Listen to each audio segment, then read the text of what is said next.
What's up, YouTube? It's American Car Vids. I'm making a new video today. This video is going to be 5 things not to do if you have a Hemi engine or really any performance engine in general. As you can see, I'm at the gas station right now. I pulled up, filled up. This made me think of something that I saw the other day, so I figured I'd make this video real quick, try to help some people out, make sure they don't make the same mistakes.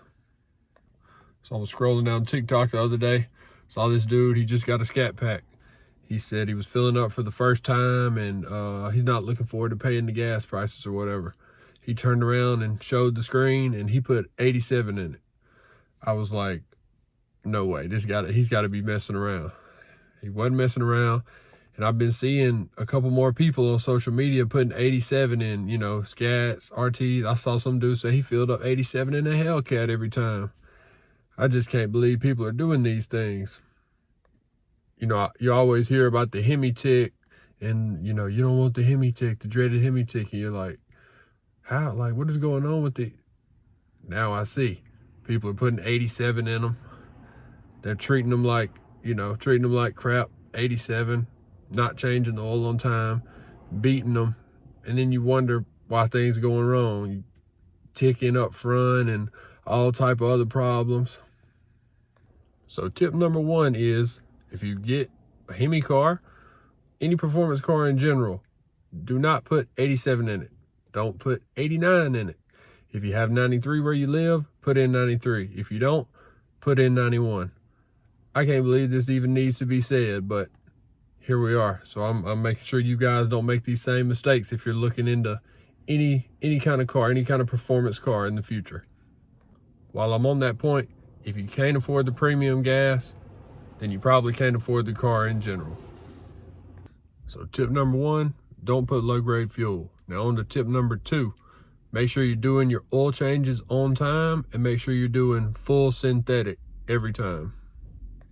I think the owner's manual for these cars, this RT, I think it says every 6,000. Some people say do it sooner. You know, I've seen people even say they do it every 3,000. I don't know about that, but you know, 6,000 or before, full synthetic. And make sure you're keeping up on the screens. You can scroll through, look at the oil life, make sure it's still up there. It's not getting too low. Once it gets, you know, 30% or something around there, that means you probably hit your 6,000 miles or so. So it's time to go ahead and get it changed. That's another thing that could lead to a Hemi tick, waiting too long to run the oil or to change the oil, running the same oil over and over. That, throw in 87 gas, you're asking for the Hemi tick. Tip number 3, this isn't just performance cars, this is really any car, but don't run your tank all the way to empty. You're starving the fuel pump and you're gonna beat it down over time, it's gonna fail on you. I don't let my car get to a quarter tank or lower. As soon as it hits a quarter, I'm treating it like empty. I gotta fill it all the way up. I start paying attention once it gets towards half, it starts coming, I'm looking for the gas station. I'm about to hit it and fill all the way up. Of course, every car does have a reserve. You know, it's gonna say you're empty, but you probably got 2.5 gallons left in the tank. So you could get some more miles, but what's the reason in pushing it? You know, you might break down on the side of the road, or like I said, starve the fuel pump. It ends up giving out on you later down the road. Then you got a couple $1,000 fix, you know, just because you waited too long to fill up on gas every time. So tip number 4 would be tires. Most RTs, pretty much all of them, come with 245s on the back. This one didn't. I got the Dynamics package, so 275s all around. But most RTs come 245, and most Scats come 245 on the back as well. You can't hook up with 245s, not on the RT. You definitely can't on the Scat. You know, it's got that different differential, so you can spin both tires and you could end up in a ditch quick if you can't catch any traction. So I'd say throw at least some 275s on the back. I think you can even fit up to 305. It might look funny on the slim bodies, but throw some bigger tires on there. You know, it's gonna help you grip up, you know, and especially when it gets cold, rain, whatever, all that stuff is just gonna help you overall. And basically just safety. Make sure that you're safe when driving and you can put the power down. Basically just talking about the back tires. But, you know, if you have the Dynamics package like I do, or any of the other ones that come 275 all around, you'll notice it'll take the turns and the corners much better. You know, these cars aren't made for that, but I think this still handles pretty good in the corners from what I've seen. It's still fun. You can still, you know, throw it into the corners and it's gonna hold itself. It's, you know, heavy car.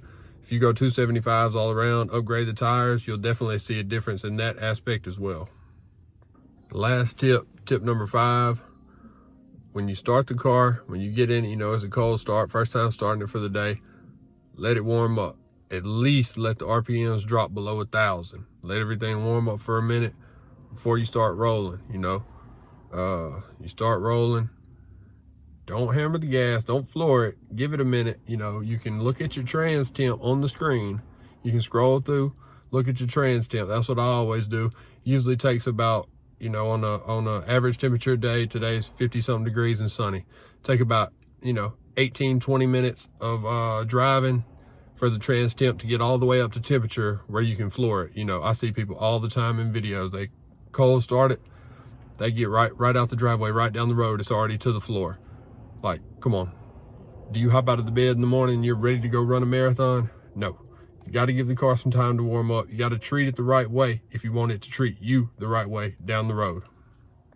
I think a bunch of these tips, you know, go without saying. It's common knowledge, but, you know, I go on the internet and every day I'm seeing something different. I'm seeing how people treat their cars and, you know, just treat them terrible and expect them to last and all that. And it's crazy. So I'm coming on here to make this video to let anybody know who's watching, you know, you're looking at a performance car or anything in the future, just run through these tips, you know, get kind of an idea of how to treat the car if you want it to last and treat you good.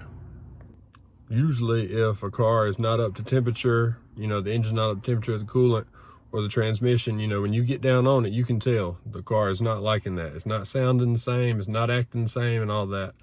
You would think when these people do it a time or two and they realize, oh, my car's not liking that, I gotta, you know, give it some time to warm up, or I gotta look something up to see how long until it's ready to go. But, you know, like I said, I'm seeing videos every day, people just treating the cars like crap. They cold started, they're revving it. I'm like, it's not making any sense. They're getting in it, flooring it right down the road. As soon as they just started, the car ain't turned on in a day, and it's immediately to the floor as they get, you know, 50 yards out of the driveway.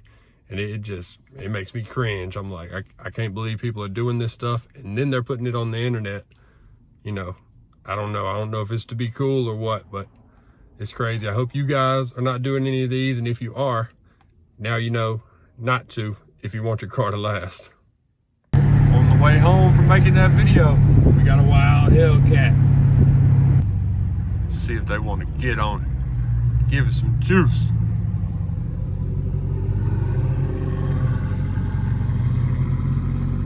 That right there, guys, is an example of how to not drive these cars. Please enjoy your car if you're gonna buy it. You know, he's in the Hellcat, I'm in an RT, but you know, I'm gonna have my fun, unlike him. Oh, baby. Please enjoy your car, guys.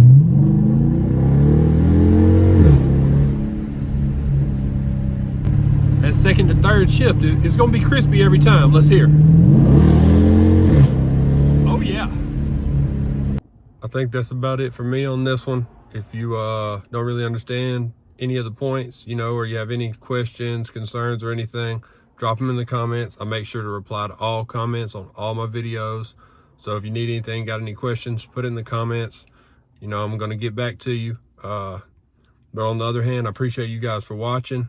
Don't forget to, you know, drop a like, comment, subscribe, keep up with my channel and everything. So thanks for watching, guys. Peace.